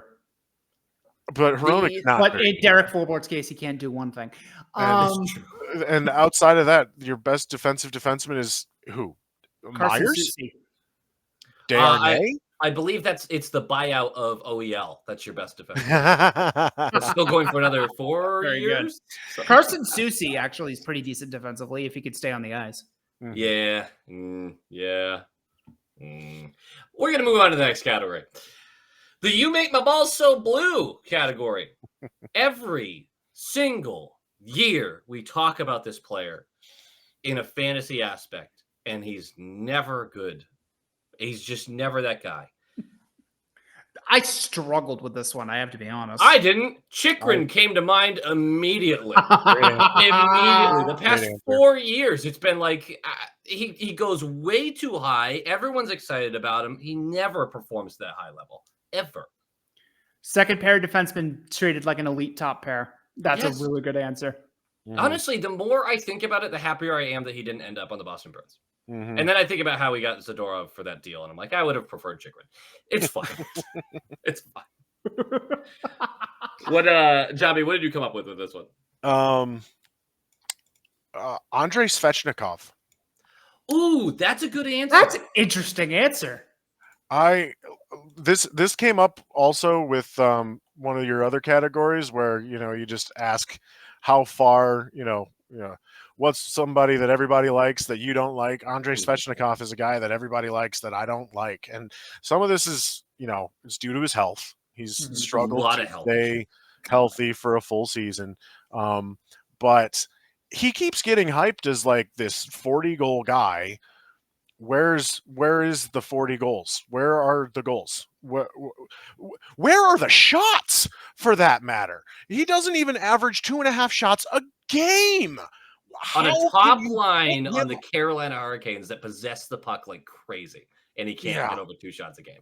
Yeah, I mean, it last year was a step in the right direction when he was healthy, but he's so streaky. Like, some weeks he'll be your MVP and some weeks he'll be a ghost. And that's not the kind of guy I want to take in the 4th round of fantasy drafts. Yeah. Mm-hmm. Do you remember when Ovechkin punched him so hard that we thought that he literally killed him? Like immediately when I saw him get hit and then hit the ground, I was like, "Oh my god, is he like? Can we get a trainer out there right now?" He's not okay right now. He was 21 years old, I think, at the time, and this was like a playoff game, wasn't it? Yeah. And Ovechkin just beat the living shit out of him with one punch. Svechnikov knocked him out. has laid his fair share of lumber in the day, though. Remember? Yes. Yeah. He's only 24. One hit against one Hampus Lindholm in one playoff game. Yeah. That was Svech is for the wrong reasons. Only 24. So his best years technically should still be ahead of him. Sure. But I am so with you. I'm not about to jump on a guy who's had health issues, who consistently just doesn't seem to have the drive to get that puck in the net. Like, he's a great scorer, but he just doesn't push the pace. He doesn't create enough for himself. Mm-hmm. He's really reliant on Aho. And Aho's brilliant. I love Sebastian Aho. Aho, on the other hand, criminally underrated again. Criminally underrated. If anyone ever calls him Seabass in front of me again, I'm putting the teeth through the fucking curb. I'm so unbelievably annoyed. We're talking about the one on the Islanders, right? Oh, never mind. No, my closest friend, big Canes fan, loves it. Every time Aho scores, he sends me a text. Seabass! He's in our league this year, eh? Yeah, he is. Piece of all shit. Right. He's going to send some trades that are going to make you very upset. Not as bad as OB, man. That's Officer Bravo. I think there's a different reasoning there. Andrew, who's your guy for this? Genius. So I kind of, because I struggled so much with this, I kind of went off the beaten path a little. I had to really dig deep for this one. Owen Power. Okay. Interesting. So I believe Owen Power is good. I don't think he's a bum. I don't think he's a scrub. But I think people believe him to be more offensively inclined than he is, because we're talking about stats. We're talking about fantasy. I'm taking all of that. I'm taking all that into the account and putting the rest away here. Mm-hmm. Owen Power has, even though it's only his third or fourth year in the league, so he still has time to like kind of get it right. But every year you feel like that you feel like that this guy's going to break out for like 50 points, and he just ends up with like 25 or 30. He's next to Rasmus Dahlin, who takes all the points for himself, to be fair. Mm-hmm. But in terms of in a strictly fantasy standpoint, for me, it's Owen Power. It's a hard question, really, but that's my answer. And to your point, who they just brought in Bowen Byram. They sure did. Be a secondary offensive defenseman option. They sure did. And if you're thinking that Owen Power is due for a breakout offensive year, I don't think we're ever going to see that. I love the guy, go blue, but I don't think he was a number one overall pick. I just, in retrospect, hindsight's a bitch. I don't think he was that level of good. Jambi, you could do worse with him to prove me wrong. This might shock the viewers, but Jambi went to Michigan. Yeah, right. Do we have a go blue counter? Because I think we're at least at 3 or 4. 4 or 5, maybe. I don't know. By the way, so the power in his peripherals are fine. Yeah. Defensively, he's good. Like he's a good, solid defenseman. No question. But if we're talking from a fantasy standpoint, it seems like every year I will read articles of keep an eye on Owen Power to break out, especially if you're in a points league. You know what I mean? And it never happens. I hear you on that, but this year you should keep an eye out. Owen Power. Again, did you pick Owen Power? No, I didn't. Our draft happens next Monday. Okay. Little honorable mention for this category that I know I really think you both will agree with.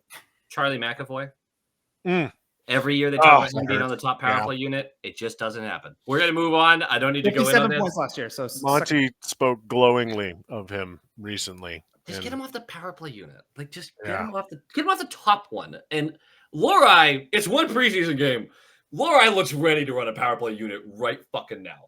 I know we did not score a power play goal. We did not score a power play goal, but still. Power play still looked bad. Man, Ian, I can't wait for the memes this year. Oh God, you know how hard it is when there's 4 power plays a game and you have to make a meme for every single one that they don't score on for like 2 weeks straight. I gotta have a lot of memes. Someone's got to score. This is a player whose team is just awful. But this guy is worth taking in a higher round. I got one here. He's going to put one in. What do you got? Fabian Zetterlund. He was on my list, bro. Yep, love him. Go ahead. 28 goals last year for San Jose. Somebody's got to put the puck in the net, and he's going to have Celebrini on his line. Mm-hmm. That's a great answer. Over 200 shots last season. Yep. Mm-hmm. Sustainable shooting percentage. Exactly. Somebody's got to score, and I think Zetterlund is on a normal team, a solid complementary middle six piece. On the Sharks, he's a top line winger. Yeah. Hard to argue. Yep. Jambi? Well, Bedard for reasons that we've discussed. A couple of guys that I didn't mention because my wife came in and distracted me, but Teravainen is now with the Blackhawks. I think he could. I hate Teravainen, man.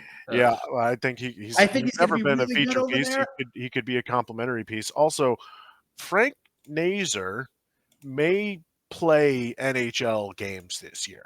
And if Frank Nazar comes up, then watch out for that guy. Say the thing. Say the thing. Oh, yeah. Go Blue. Other than Bedard, though, I kind of struggled on this because there's like lines that are good. Mm-hmm. I talked about Boone Jenner a little bit. You know, he's not going to put up the most points, but he's peripheral monster. I settled on kind of hedging a little bit because it's two guys, but Jordan Kyrou and Robert Thomas for the Blues. I think Robert Thomas in particular is a really great answer. Did Robert Thomas have like 60? He was a point of game guy. He was a point of game guy. 60 assists. Absolutely. 60, yeah. Mm-hmm. And if I looked this up just to support this argument, just to see what it all looked like.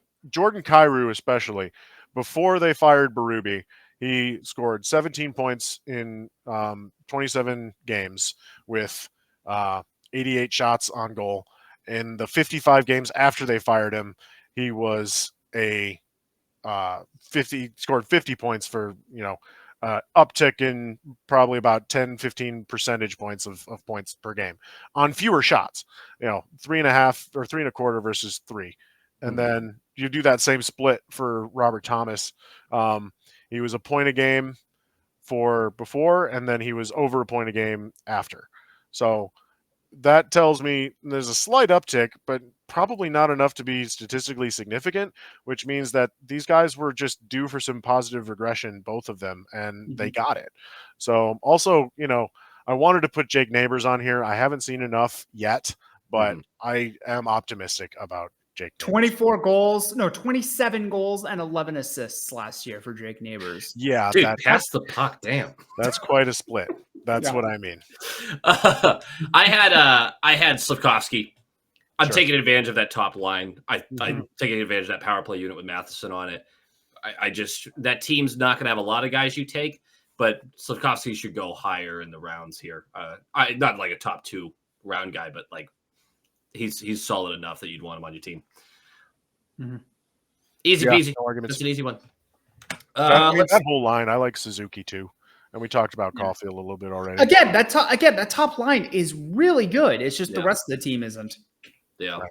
You just the thing with mentioning Thomas and Suzuki, centers go so fast. So fast. It's hard to really have a nice lineup down the middle. I like to prioritize getting guys who play multiple positions.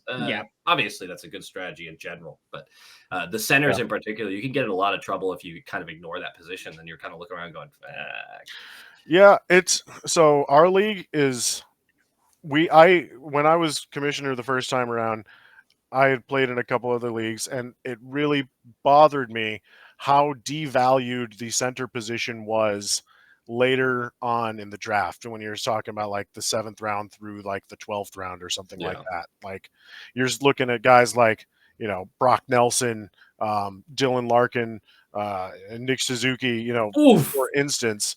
Did you put Dylan Larkin and Brock Nelson on the same? Did that hurt you a little bit? No. All right. Brock Nelson's good. Okay. He's a good hockey player. People don't the people just think the Islanders suck, and they do. But They're gonna be a playoff team this year, I'm pretty sure. But we'll see. no, I don't think so. I mean, somebody's got to not be in the playoffs if Detroit's going to be in there. That's true. That's true. But yeah, Jambi, you sweet summer I don't child. like Detroit. I don't think Detroit got better. And anyway, it's a different video. Yeah, I took a bunch of notes talking about Detroit, which you thought we were going to rant. I could rant all day, but that's not what we're doing. We're already an hour and a half into this. The util spot, the utility player, that kind of solves that problem. So if you out there want to run a league and are sick of the center position being devalued, add a utility spot. It will change your draft outlook altogether. Good advice. Good advice from the commish. I love that you're the commissioner. I don't have to make any decisions. He also does that for the Discord too, where he's like the mod who I just let him run it. Yeah, that gets me in trouble sometimes, though. It would be helpful to have a little bit of a stronger presence there, Bucko. All right, fine. Twist my arm, why don't you? The next category is I can't quit you, nor do I want to. This is your Boone Jenner. I love Boone Jenner. Yeah. And I was going to put Matt Boldy, but Matt Boldy's like everyone wants him now. And he was just for a few years there. I just always wanted to get him, even though he hadn't popped off yet. Boone Jenner, I know what he is. I know he's not going to explode. I just love having him on my team. Love it. My answer is Martin Necas for the team name Necas in Paris. That's it. Andrew looking up. Actual answer. Wait, I almost got it.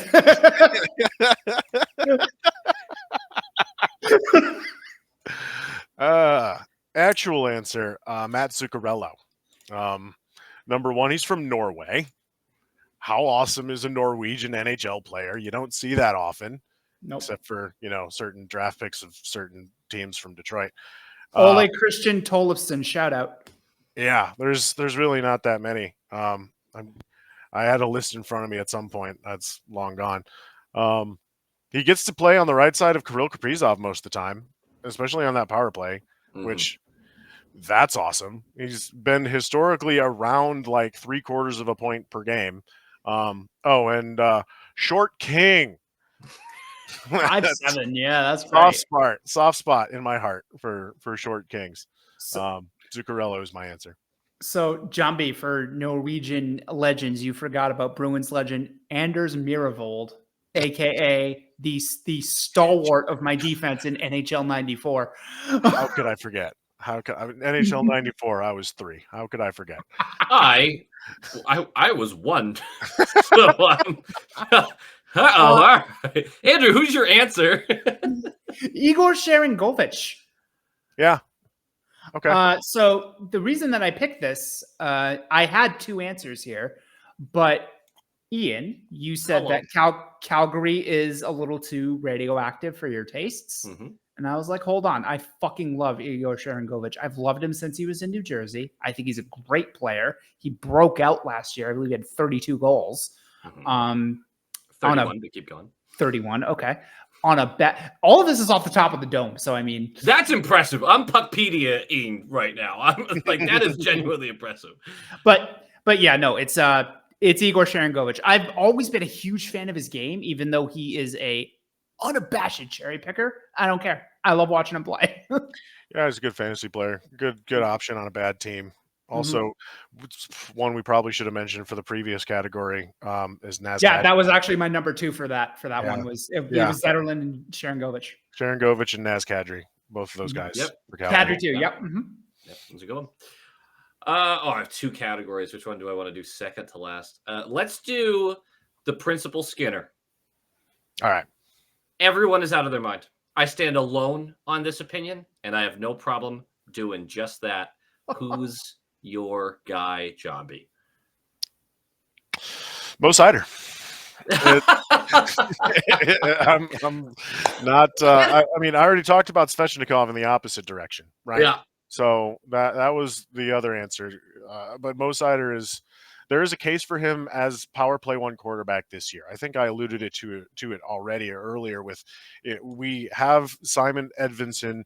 With a healthy Simon Edvinsson, you have two very capable top 4 defensemen now in your lineup, and two serviceable top 4 defensemen on, good days, depending on, Sherratt was actually pretty good last year. So nonetheless, offensive utilization should improve for Mo Seider. Again, 50-point season his rookie year. That's not a fluke. He has great offensive instincts. He's pretty consistent with that, between 45 and 50.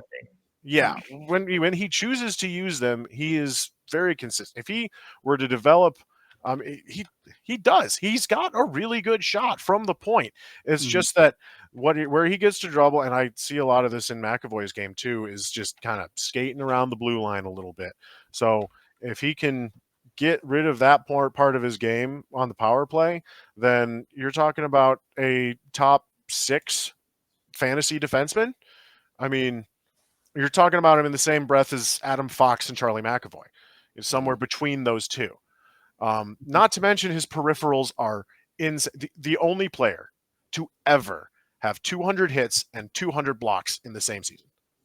Wow. That's awesome. That's good. That is good. Yeah. And ADP on Yahoo right now, 82. I've got him at like 60. So that's my answer. It's a homer answer, but it's also the truth. I'm a Mo Seider truther, and he's 22, turning 23.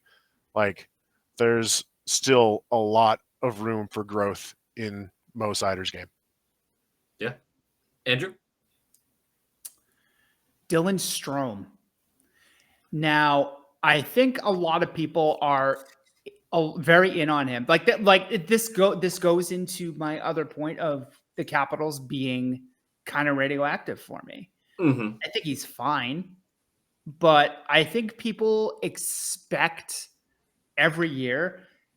This was kind of my second answer of, always lets you down. I think people are expecting like a 70-75 point season from him every year because he's centering Ovechkin now that Backstrom is gone. And it just hasn't been happening. He's a 50-point center. Like, for the record, my second answer of this is Connor Bedard, and this is nothing against Bedard. I just don't think he's a 100-point guy just yet.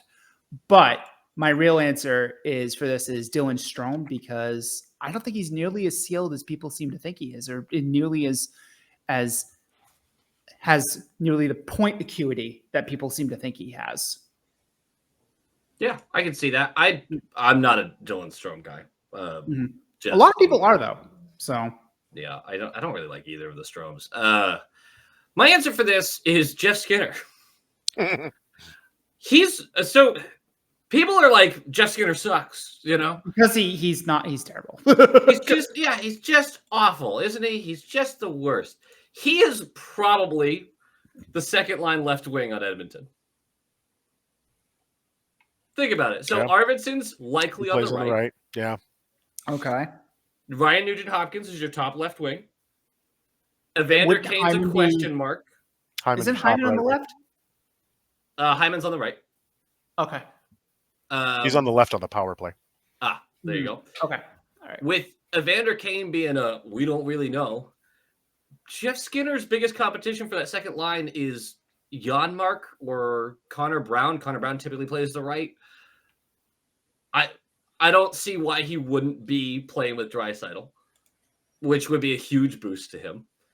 He had 46 points last year on a neutered Sabres team that just couldn't seem to replicate the offensive juggernaut that they were the year before.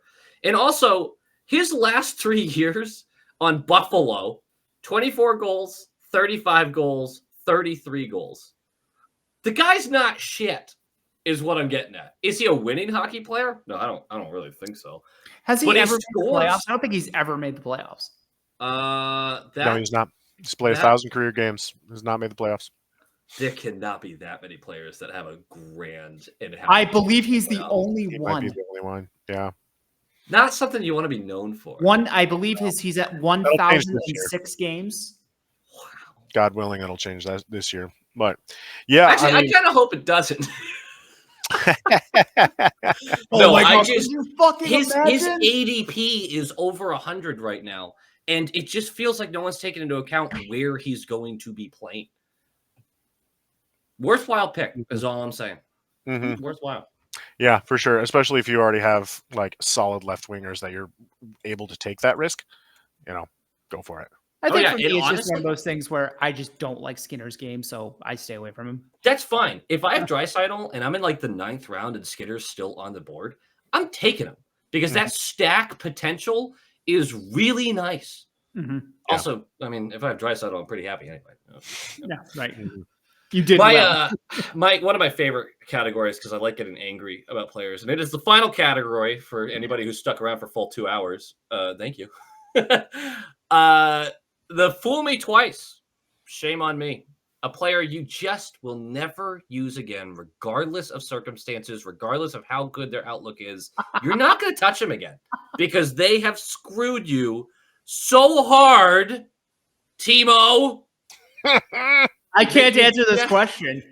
This is my first time. I can't answer it. I can't touch Timo Meyer again.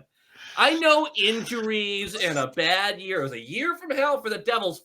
Fuck you, Timo Meyer. That was a championship team if you played. You are looking straight into. You are looking down the barrel of the camera for this. I want him to be watching this video. I want him to know. He cost me a championship. I swear to God. Didn't Thatcher Demko also cost you a championship in a different Shut way? up, Andrew. It was terrible. I mean, the start to his year was just atrocious. He did pick it up towards the end, and there's reason to believe that if Jack Hughes is able to stay healthy this year, that he could spring right back like nothing ever Good. happened. I'll pick Jack Hughes. Fuck Yeah. off, Timo. I'm not Obviously. touching him again. Yeah. Also, for one thing, I'll tell you one thing right now. If you're thinking about taking Timo Meyer, get ready for the penalty box, brother. It's every game right when the Devils don't need it. They'll be buzzing in the offensive zone, and Timo's just going to take a header into some dude's nuts for a tripping call. Whatever. Yeah. I'm not bitter about it, though. I'm good. Unique aspect about our league I've found is that penalties are actually not worth points. They subtract points. Which I think is the correct call. Yeah. We're not. Yes, it takes something away from the people who fight, but come on, you don't really want Trouba on your team. We're not in a bangers league. If we were a bangers league, it'd be different. But that's neither here nor there. Yeah, I don't think my fiance would be down with me being in a bangers league. It's bangers, not swingers. Oh, sure. I think she'd be. I'm not making that joke. Jambi, who do you got? Alex Pietrangelo. This is a good one. He was last year.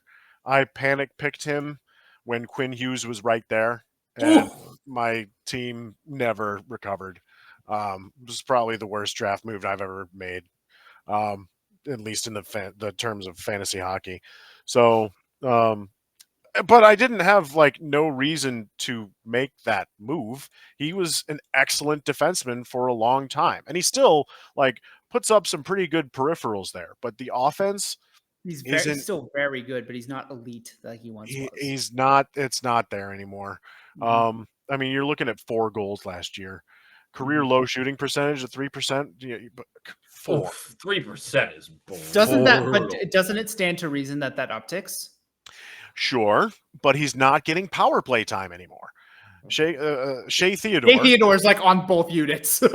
Your number 1 quarterback. Noah Hannafin is your number 2. Good point. That's right.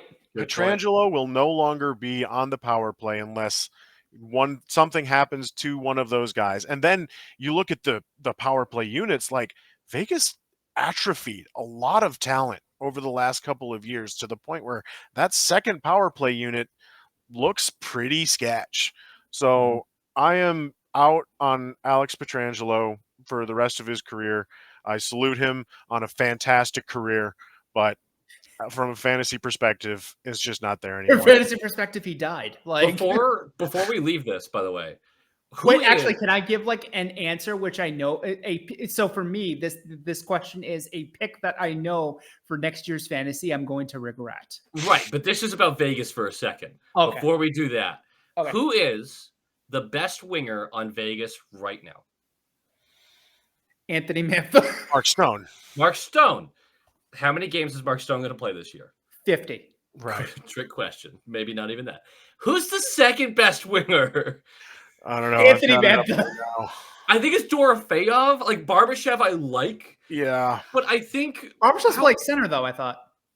who does? He's center eligible. Okay. I mean, but their centers are Eichel, Carlson, Hurdle. Like that's Yeah. their centers are amazing. Their wingers are like, what are we doing offensively? They need someone to step up big time. Alexander Holtz, who they just got in that trade with the Devils, they're expecting him to play real minutes this year, and he has some upside. I actually really like that deal for him and getting him over there. But like they're really depending on some of these lower salaried guys to make big leaps. Because their centers are brilliant. After that, it gets pretty dicey. Is he still on an ELC, Holtz? Yes. Sure. It should be his last year. But yeah, it's his last year. Yeah. Okay. He scored off top of the dome, so please forgive. I think he scored 16 goals in a fourth line role last year. Man, he's really getting these right now, Jambi. This is kind of I don't like complimenting this guy. It's stats nerds. Yeah, What what happens when you just look Andrew, at all day. just answer the damn question now. Now you're pissing Michael me. Carcone. Ooh, what did Carcone do to you? So, well, I know I'm gonna regret this next year because again, this is my first fantasy. So this is retro. So I'm doing this retroactively, I suppose. 21 goals last year on a stupid shooting percentage. What was it? Stupid. I think we said it earlier and I've forgotten it. Thank you, Jambi. For context, I've got a big board here. It's got like 350 players. He's not on it. Yeah. So, but I saw 21 goals late. I'm talking late in the draft. And I saw 21 goals and I'm like, fine, on my bench. Get in my bench. Yeah. But then I looked at my team afterwards and is this a mock draft? I think that's partly where that came from. Yeah, that was part of it. Because when he sent me this team, I was like, this was one of your practice drafts. He's like, no, this is my team. And I went, oh, that's, yeah. Okay, good luck, buddy. 18, man, that 16th place trophy's going to hit like crack. 18 is brutal. 18 is so brutal. That's a lot of teams. Shoot, Papedia doesn't have shooting percentage, huh? Dauber would, yeah. Also, EP would as well. I'll find it here in a second. But that does it for all our categories. 2 hours. 2 hours, and I'm going to make it longer because I need something from Jambi here that I did not tell him I was going to ask. Oh, shit. But I need 3 Detroit hot takes for this upcoming season. I need 3 of them off the dome. Hot takes like nobody else is saying this? Or hot takes you can go like lukewarm. I need one. Detroit is making the playoffs. I mean, that's kind of a medium take right there. I don't think this team got worse. I don't think they got better, but I'll put it this way. The floor is higher defensively. The ceiling is lower offensively. But this is the first year in a while since Sider and Raymond came in where we've got like actual draft picks, homegrown kids coming in to play full-time roles. I think Simon Edvinsson on the defense, I've said this a couple times already, he's going to be such a difference maker. He may not be like a fantasy guy. He might not quarterback a power play or anything like that, but you're talking about a dude who is 6'6", who can skate so smoothly, who's got wicked hands. Like you watch him and he hangs on to the puck for way longer than he has any business to and gets away with it somehow. His reach is insane. I'm telling you, he's good. The question is, can he stay healthy for 82? If he stays healthy for 82, the goaltending is better, right? Yeah, you have 6 goalies. One of them's got to be decent, right? The goaltending is better. Cam Talbot is a better goalie than James Reimer. I do agree. Alex Lyon played well. Hot take. So your first hot take is they make the playoffs. I don't want to. I'm not going to bet any money on it. I think they're in pretty much the exact same spot. But you measure them against other bubble teams, and I think they're right there. They're still right there with Washington. They're still right there with the Islanders. They're still right there with Buffalo. Whoever else wants to be on the bubble with us can be. To be fair, Jambi, I'll throw you a little bone here. If Okay. you're saying that they are in the same place they were last year, all they need is one more thing to go right, and they make the playoffs. They just need a point. They just need one bounce. They don't even need a player to just one bounce. Here's the other side of this, though. 91 points is a very low playoff threshold. Yes, extremely low. 94 to 95 is where it typically sits. This team could get better. And I mean, Washington was one of the worst playoff teams that we've seen in a decade. Right. Yeah. Yeah, for sure. So, hot take, huh? Nate Danielson is ready. I think Nate Danielson will make this team out of camp. Okay, first hot take. Nice. He will push out one of these guys in the bottom six or middle six to give him a spot. They signed Vlad Tarasenko to probably be the second left wing. I don't think he stays there. I think Vlad Tarasenko is better served as the third right wing on this team. And you could do far worse on your third line. That's what I'm saying, dude. And he's a natural right winger as opposed to forcing him on his left, which Ottawa did last year with very poor results. So the idea of Tarasenko and Kane together is tantalizing, and maybe it's a power play combination, but I don't know. The other thing is Alex DeBrincat finally gets 40 goals again. He had a really rough shooting percentage year last year compared to what he was working with in Chicago. I think that with Larkin and Raymond coming together and being the core of this team, DeBrincat wants to stay. DeBrincat wants to be a member of the Detroit Red Wings for the rest of his career. He's got to prove it. And I just feel like this is the year where that positive regression really, really benefits a guy like DeBrincat. He started the year so hot last year and then went through the floor for 3 months there. But right. He started wicked hot. I forgot about that. He finished the season with 11.4% on shooting percentage. He's too talented to stay there, which I mean, that's fine, but that's an average shooting percentage. You'd be looking for 13-14% from him. Yeah, career wise, he's around 13 to 15 or so. Yeah. And he takes more shots, gets more power play looks. I think he's due to come back up to what we saw in Chicago when he and Kane were the feature. Yeah. So yeah, I guess that's 3 hot takes there for you.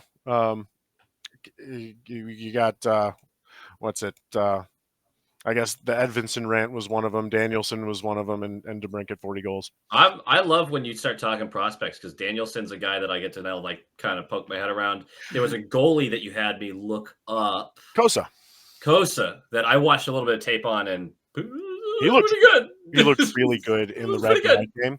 He, he's on track. They drafted him. The 2021 draft where they got Edvinsson, they also got Kosa. They traded up for Kosa. The pick that they traded to Dallas to get to number 15. I love this fun fact, by the way. Turned into Wyatt Johnston. Yep. Would I rather have Wyatt Johnston than Sebastian Kosa? Yeah. Yeah, probably. Yeah.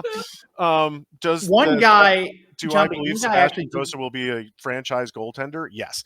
And to put a bow on it, there's no I've heard your guys' takes that Yzerman's job's on the hot seat. It's not, guys.